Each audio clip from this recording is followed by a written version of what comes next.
டிசம்பருக்குள்ளேயே நம்ம இந்த 1,00,000 வரும் அப்படின்னு சொன்னோம். அது டச் ஆகிடுச்சு.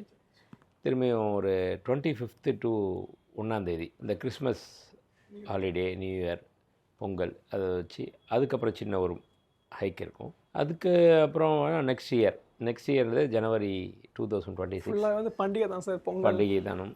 அதனால் அது ஆரம்பித்ததுக்கப்புறம் பார்த்திங்கன்னா கொஞ்சம் கொஞ்சமாக கொஞ்சம் ஹைக்கில் தான் இருக்கும்.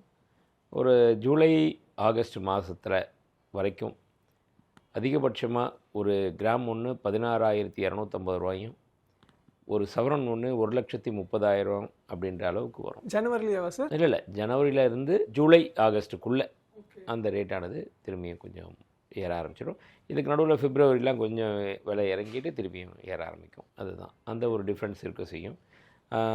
ரொம்ப டவுன் ட்ரெண்டுன்றது வராது. அதாவது சவரன் ஒரு 70,000 60,000 அப்படின்னு பழைய அந்த ரேட்டுக்கெல்லாம் வரவே வராது.